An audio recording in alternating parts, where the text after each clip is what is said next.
말씀 받습니다. 하나님 감사합니다.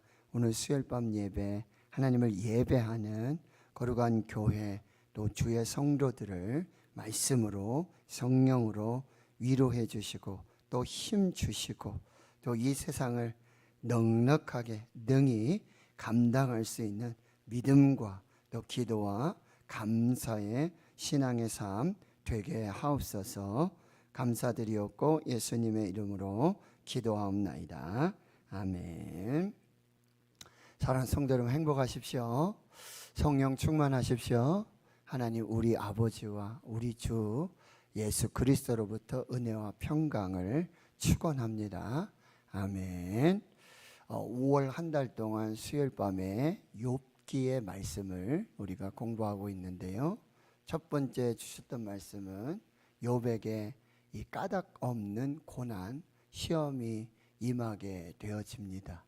욥의 삶의 모든 것이 무너지게 되어지는 것이죠.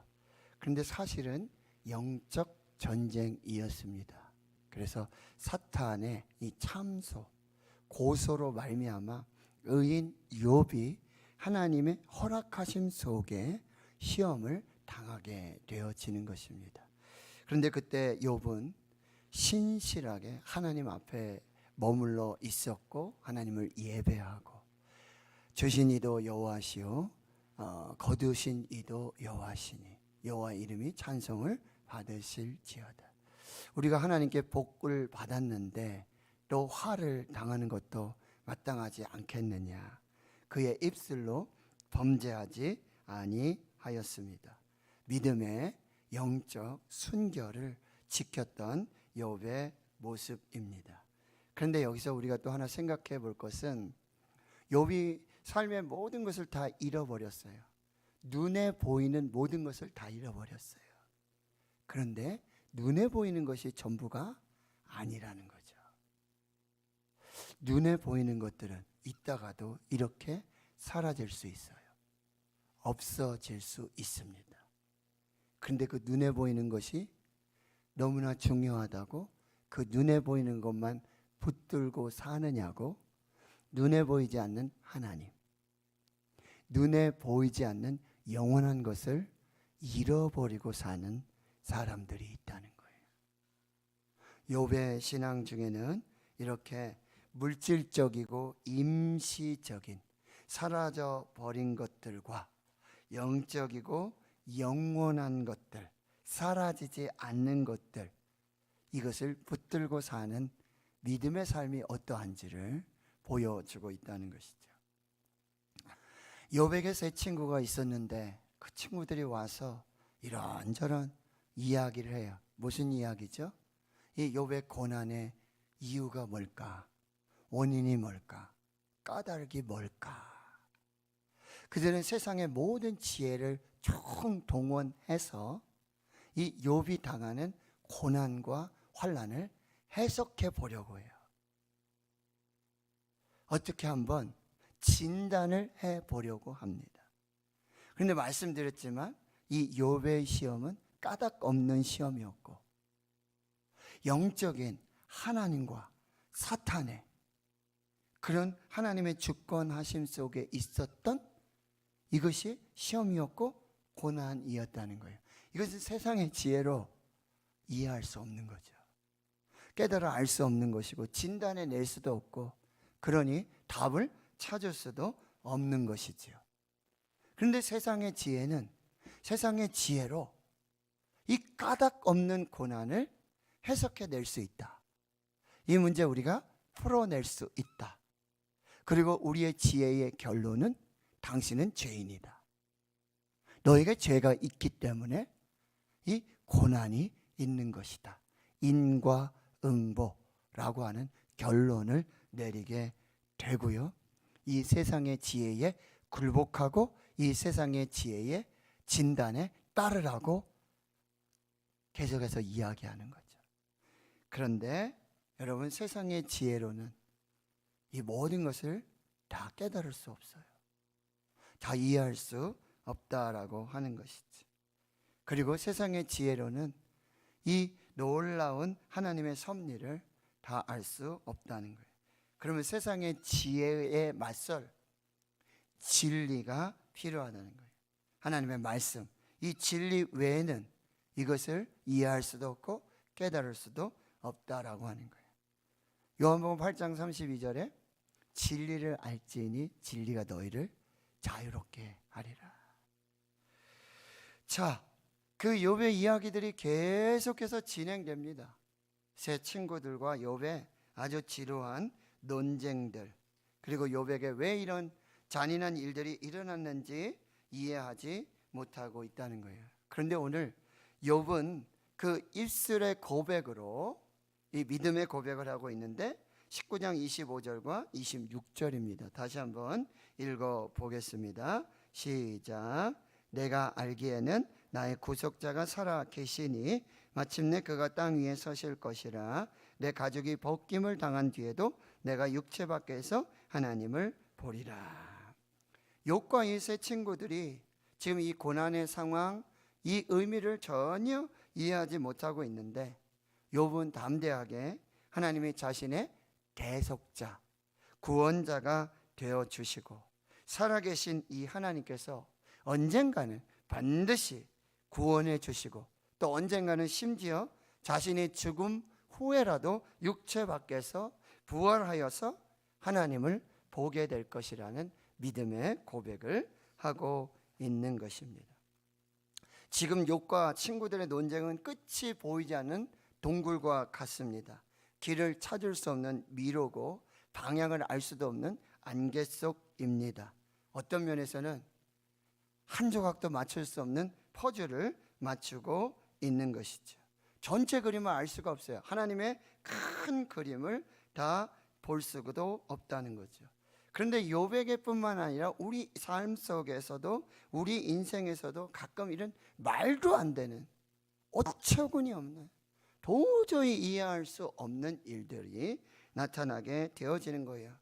계속해서 하나님의 계획, 하나님의 섭리, 하나님의 뜻을 묻고 찾고 찾지만 하나님은 안 계신 것 같고 듣지 않으시는 것 같고 말씀하지 않으시며 나를 사랑하지 않으시며 나와 함께하지 않으시는 그런 하나님의 모습으로, 부재 중에 하나님의 모습으로 우리에게 다가온다는 거예요.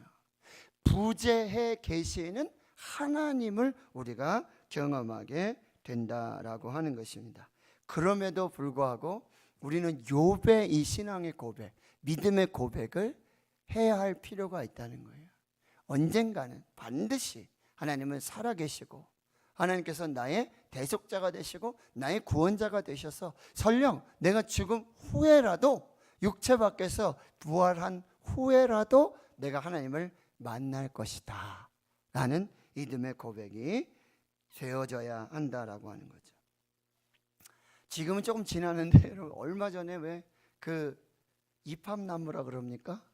네, 그리고 조팝나무라 그러고 거기에 또 송화가루까지 얼마나 날리는지, 뭐 차를 닦고 놓으면 1시간도 못 가요. 하루도 반나절도 못 가고 집에서 창문을 열을 수도 없고 참 마스크 없으면, 코로나가 아니라도 마스크 없으면 밖을 나갈 수 없는 그런 상황이었습니다.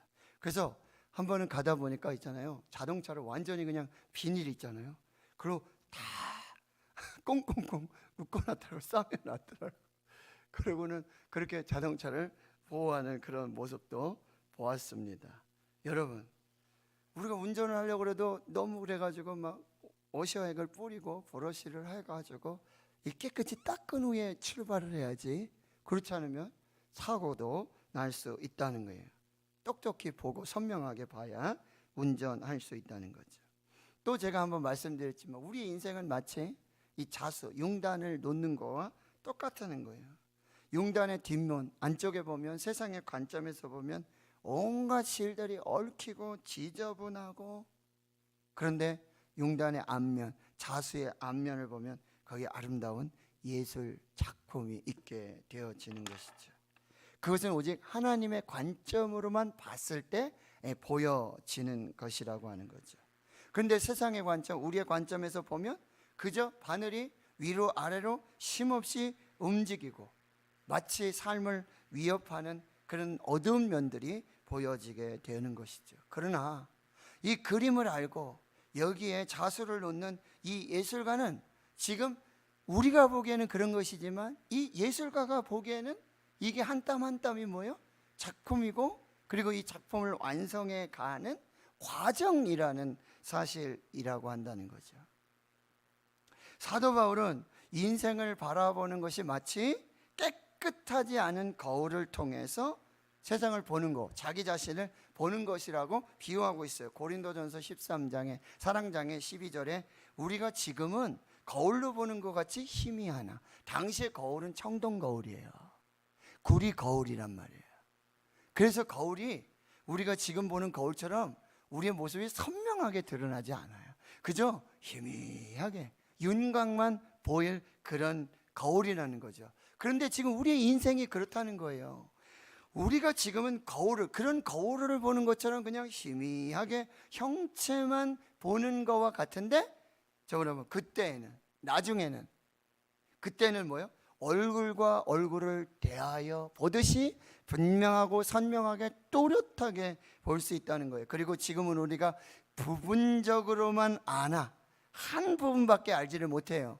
그런데 그때에는 주님께서 나를 아신 것 같이, 주님이 나를 아시는데 어떻게 아세요? 다 아시죠. 주님은 나를 아시는데 어떻게 다 아세요? 나를 지으셨기 때문에. 나의 외모도 아시지만 나의 심령까지 다 아시고, 나의 과거를 아시고, 나의 현재를 아시고, 나의 미래까지도 다 아시는 분이 주님이세요.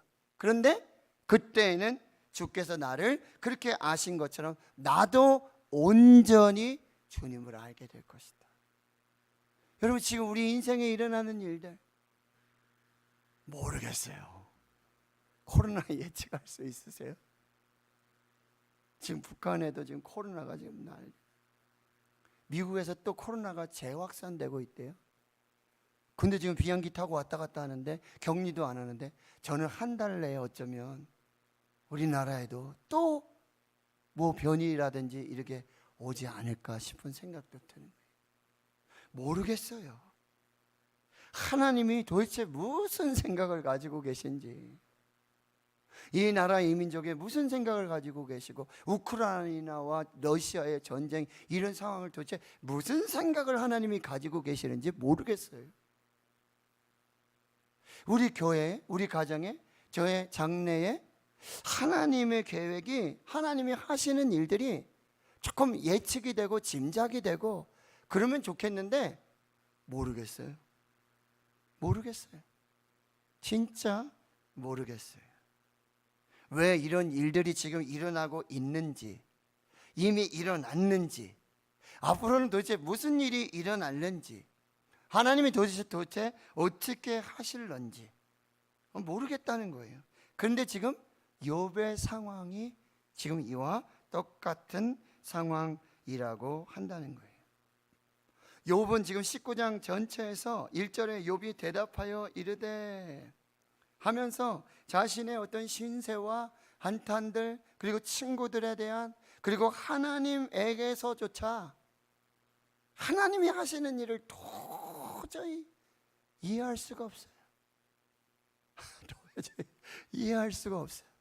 너무나 답답하다는 거예요. 그래서 친구들을 의지하기도 해요. 친구들은 지금 온갖 세상의 지혜를 가지고 이 욥의 고난을 진단하고 해석해보고 어떻게 이유와 원인을, 까닭을 지금 찾아보고 있지만, 그래도 욥도 그렇구나, 친구들의 말을 한번 들어볼 필요도 있겠구나, 여기에 지혜도 정말 내가 알지 못하는 그런 하나님의 섭리와 이런 거 있을 수 있지 않을까 라고 기대도 하고, 하지만 뭐 더 오리무중이에요. 더 괴로워요. 친구들의 말을 좀 한번 잘 들어보고 싶고, 거기에서 좀 어떤 실마리를, 해결책을 찾아보고 싶지만 그것도 안 돼요. 한계가 있어요. 삶의 모든 것이 무너지고 세상의 지혜로도 안 되고 하나님이 지금 도저히 이해되지 않는 상황 속에서 욥을 지금 달아보시고 시험하고 계시는데, 이게 언제부터인지 어디까지인지 이것도 알 수 없는 그런 상황 속에서 욥은 오늘 그래도 믿음으로 담대히 오늘 25절, 26절의 말씀을 고백하고 있는 거예요. 다시 한번 읽어보도록 하십시다. 시작. 내가 알기에는 나의 대속자가 살아계시니 마침내 그가 땅 위에 서실 것이라. 내 가족이 벗김을 당한 뒤에도 내가 육체 밖에서 하나님을 보리라. 하나님, 도대체 하나님이 하시는 일을 모르겠습니다. 알지 못하겠습니다. 그러나 제가 지금 할 수 있는 최고의 고백은 뭐냐? 하나님, 나의 대속자이심을 믿습니다. 살아계신 하나님을 믿습니다. 그리고 마침내는 나타나시고 보여주시고 말씀해 주실 것을 저는 믿습니다. 설령 제가 육체 밖에서 내가 가죽이 벗겨져 내가 죽음을 당한 후에도 내가 죽음 후에 그 부활 속에서 내가 하나님을 만나게 될 줄 믿습니다. 지금은 이해 안 됩니다. 지금은 모르겠습니다. 지금은 짐작조차 할 수가 없습니다. 라고 지금 욥이 고백하고 있는 것이지. 그러면 이렇게 여러분, 다 막혔어요. 하나도 안 보여요. 도대체 모르겠어요. 그리할 때 우리가 과연 어떻게 이 믿음과 신앙을 지켜나가야 할까? 첫 번째는요, 하나님의 말씀으로 우리를 깨끗하게 비워내야 한다는 거예요. 하나님의 말씀으로. 그래서 하나님의 말씀은요, 지금 이 까닭 없는 정말 혼돈과 같은 무질서, 카오스와 같은 이 모든 상황들을 깨끗하게 정리할 수 있어요. 여러분, 창세기 1장에 땅이 혼돈하고 공허하며 흑암이 깊음 위에 있어요. 질서가 없어요. 아무런 형체도 없고 오직 흑암뿐이에요. 그런데 거기에 하나님의 말씀이 임하는 것입니다. 하나님이 가라사대, 하나님이 이르시되 빛이 있으라. 그 말씀에 모든 혼돈과 모든 무질서와 모든 어두움들이 질서가 되고 정리가 되고 빛이 되어진다는 사실. 여러분, 흙탕물이 있으면 흙탕물 속에서 우리가 도대체 뭘 볼 수가 없잖아요. 어떻게 해야 되죠? 기다려요. 흙탕물에 그 흙이 좀 가라앉고 좀 잔잔해지고 고요해지고 정돈이 될 때까지 조금 기다려야 된다. 그러면 그때 비로소 보이기 시작한다는 거예요. 하나님의 말씀으로 우리를 깨끗하게 정결하게 그렇게 이 상황과 문제를 볼 수 있게 하는 지혜가 필요하다는 거예요. 두 번째는 고난을, 그 상황을, 문제를 묵상하지 말고 하나님을 묵상하라는 거죠. 여러분, 문제만 묵상하면, 문제만 붙들고 있으면 도대체 답이 없어요. 실마리가 없이 있을 수가 없어요. 우리는 다시 시선을, 그 문제, 환경을 바라보던 그 시선을 이제 하나님을 바라보는, 하나님께 집중하는, 하나님을 묵상하는 그 신앙의 전환이 필요하다는 거예요. 시편 19편 14절, 나의 반석이시요 나의 구속자이신 여호와여, 내 입의 말과 나의 마음의 묵상이 주님 앞에 연락되기를 원하나이다. 여러분, 이 말씀은 제가 이번에 있던 세브란스 병원에 그 예배실에 맨 앞에 강단에 붙여 있었던 말씀이에요.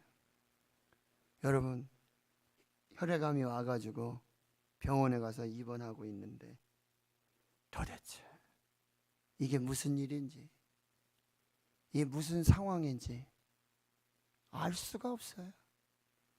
이해가 안 돼. 지금이야 웃지요. 지금이야 여러분 앞에 이렇게 웃으면서 얘기할 수 있죠. 앞이 안 보여요. 아무것도 들리지 않아요.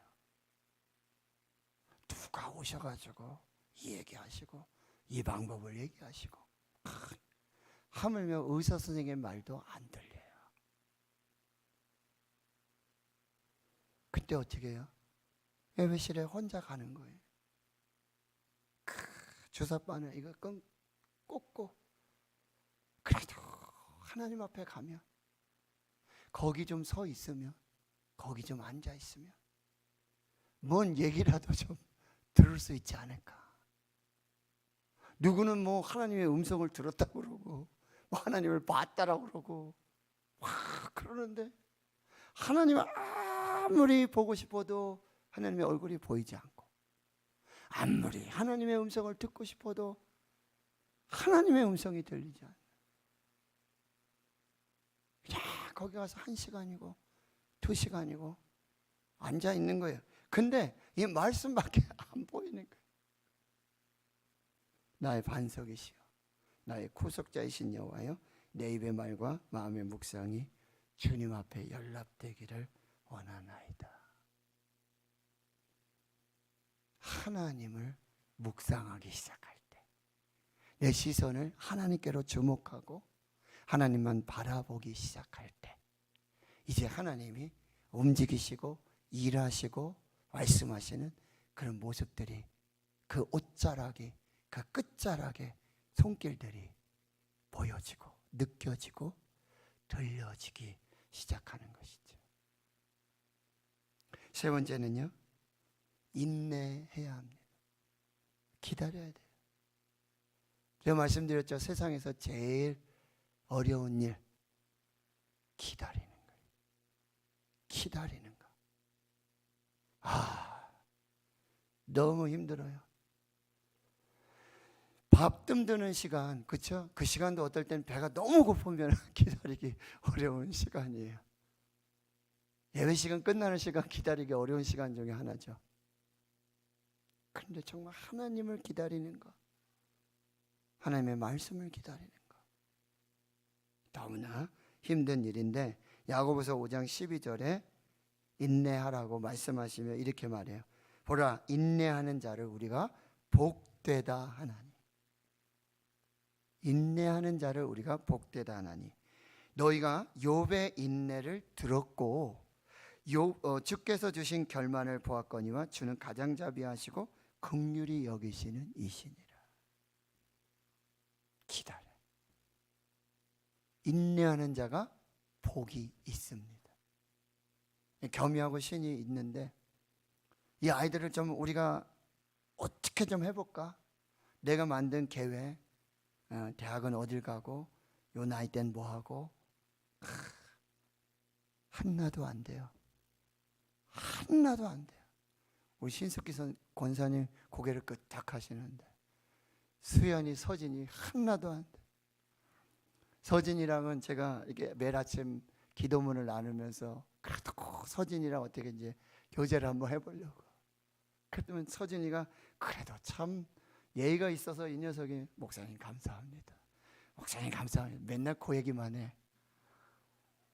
그래가지고 지금 한 달을 넘게, 그리고 사순절에서부터 이렇게 하고 있는데, 조금 마음이 열리는 것 같아서, 야 서진아, 목사님이 널 위해 기도한다, 널 위해 오늘도 기도한다, 이번 주도 힘내라.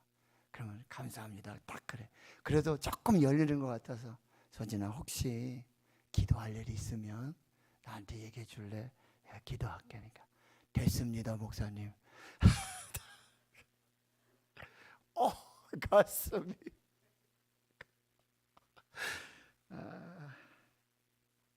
기다려야 되는구나. 더 기다려야 되는구나. 우리 겸이하고 신이 똑같은 방법. 이제는 방법이 없어요.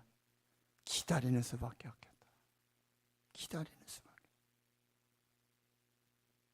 그러면 반드시 하나님께서 그 기다림에 응답을 주실 줄 믿습니다.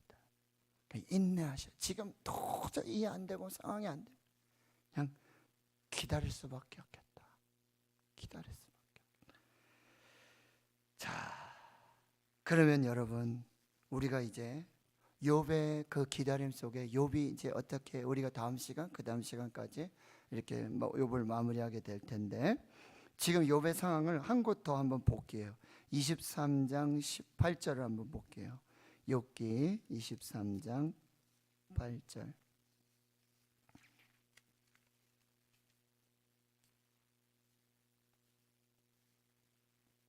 지금 욥의 상황이 8절과 9절의 상황이에요. 자, 8절 9절 한번 읽어볼게요. 시작. 그런데 내가 앞으로 가도 그가 아니 계시고 뒤로 가도 보이지 아니하며 그가 왼쪽에서 일하시나 내가 만날 수 없고 그가 오른쪽으로 돌이키시나 배울 수 없구나. 욥이 하나님을 찾으려고 그렇게 만나려고 내가 앞서가 있으면 하나님이 나를 만나러 오실까? 거기 하나님 계실까?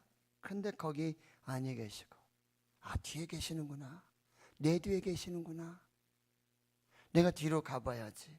뒤로 가도 보이지 않고, 아, 오른쪽에서 일하시나? 오른쪽에 계시나? 오른쪽에 가서 일하시나? 내가 만날 수가 없고 그가 오른쪽으로 돌이키시나 배울 수도 없구나. 그런데 욥이 또 10절에 이런 믿음의 고백을 해요. 10절을 보실까요? 시작. 그러나 내가 가는 길을 그가 아시나니 그가 나를 단련하신 후에는 내가 승군같이 되어 나오리라. 할렐루야. 주일에 우리 정영희 권사님이 퇴원하셨다고 감사 예물을 드리셨잖아요. 아, 저 권사님 퇴원하셨구나. 그리고는 통화를 제가 하고는 그 전주일날 퇴원하셨고, 그리고 통화를 하면서 금요일날 다시 검사 결과를 보러 가신다고 그랬거든요. 근데 저도 뭐 항전직 투표하고 뭐 바쁘고 뭐 이러다 보니까 금요일날 검사 갔다 오신 거를 전화를 못 드렸어요. 근데 주일날 감사 예물이 왔어요. 그래서 아, 그렇구나. 또 이제 해야지. 근데 그날 또 선거가 있었잖아요. 그리고 월요일 날도 뭐 이렇게.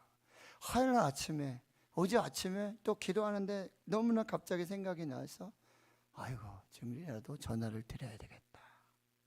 그 권사님 수술 잘 됐다고 하시는데, 권사님 결과는 어떠세요? 그러니까 암이래요. 콩밭에 암이에요. 근데 이제 수술이 잘 됐고 그 암은 방사선 항암 치료를 하지 않는 암.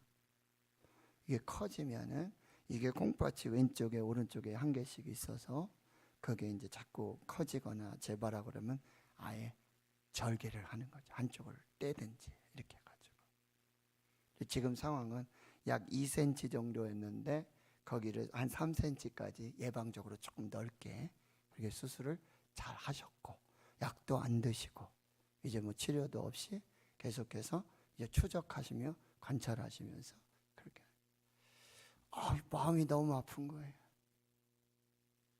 김규석 지사님 여기 갑상선 암 때문에 하시고는 이제 5년 지나신 지 뭐 별과 한 1, 2년밖에 안 됐는데 권사님이 또 그래요.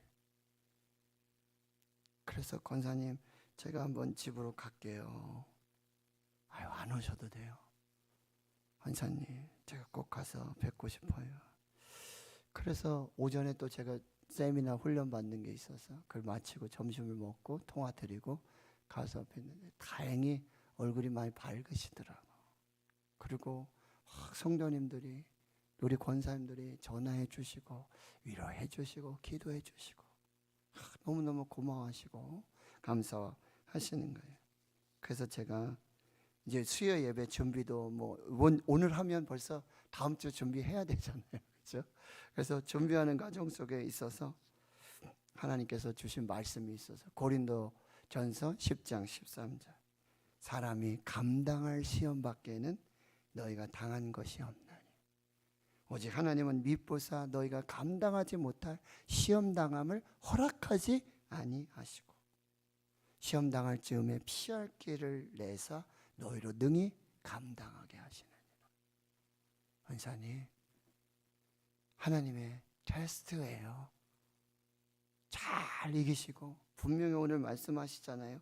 감당하지 못할 시험 허락하지 않으시고 시험이 올 때는 피할 길 주시고 하나님이 피할 것이고 하나님이 피난처고 예수가 피할 길이고 그리고 하나님 능히 감당하게 하신다고 약속하셨어요. 아멘. 찬송가 407장을 불렀어요. 구주와 함께 나 죽었으니 구주와 함께 나 살았도다. 그런데 권사님이 407장을 찬송하는데 거기 메모가 있어. 2019년 5월 달인가 신방 오셔서 했던 찬송이라고 적어 놓으신 거야. 잘해야 돼, 어디 가서든지. 이렇게 다 적어놔. 권사님 그러고 보니까 2019년에 신방하고 코로나 때문에 20년, 21년 신방을 못했네요. 하나님이 신방 오게 하시려고 권사님 아프게 하셨나? 내 몸의 약함을 아시는 줄. 못 고칠 질병이 아주 없네. 즐거운 날이나 기쁜 때나 언제나 주만 바라봅니다. 언제나 주는 날 사랑하사 언제나 새 생명 주시나니 영광의 그날에 이르도록 뭐죠? 영광의 그날에 이르도록 언제나 주만 바라봅니다. 권사님 이 찬송 불러요. 찬송 외워요. 이 말씀 외워요. 그리고 또 하나 주신 말씀이 예레미야 29장 11절에서 13절. 여호와의 말씀이니라. 너희를 향한 나의 생각을 내가 아나니 평안이요 재앙이 아니니라. 너에게 미래와 희망을 주는 것이라. 권사님, 하나님이 병 주신 건 권사님 벌 받으라고 재앙을 내리신 게 아니에요. 재앙이 아니라 평안이에요. 미래와 희망을 주는 것이에요. 권사님이 말씀하시는 거예요. 목사님, 두렵지 않아요. 두렵지 않아요. 암요 고치면 되고요. 나으면 되고, 너 하나님 자랑하는 간증의 주인공이 되고 싶어요. 할렐루야. 그래요. 우리 권사님 참 믿음으로 받으시고, 권사님 하나님의 생각은 재앙이 아니라 평안이고 미래와 희망입니다. 그리고 너희가 내게 부르짖으며 내게 와서 내가 기도하면 내가 너희들의 기도를 들을 것이다. 기도하라는 사인이에요. 권사님 기도하시라는 사인이에요. 기도하시면 하나님이 만나주시고 하나님이 들어주신다고 약속하고 계시고, 너희가 온 마음으로 나를 구하면 나를 찾을 것이요 나를 만나리라. 하나님을 만날 기회예요. 권사님 이 말씀 붙들고 우리 같이 기도합시다. 지금 상황 하나님 이해가 되지 않아요. 이해가 되지 않아요. 아무리 좀 해석해 보려고 해도 이해가 되지 않아요. 그러나 말씀은 정확해요. 말씀은 해석이 가능해요. 말씀은 진단할 수 있어요. 말씀은 능력이에요. 말씀은 생명이에요. 말씀은 치유입니다. 말씀은 회복이에요. 그래서 우리가 말씀이신 하나님을 붙들고 더 이상 환경을, 상황을 묵상하지 말고 하나님을 묵상하고 하나님께 기도하고 인내하면서 하나님을 자랑하는 간증의 주인공이 되도록 그렇게 기도하고 돌아왔어요. 마음이 편해요. 좋아요. 우리 권사님 잘 하실 거고. 제가 이렇게 말씀드리는 건 뭐죠? 우리가 또 기도해야 돼요.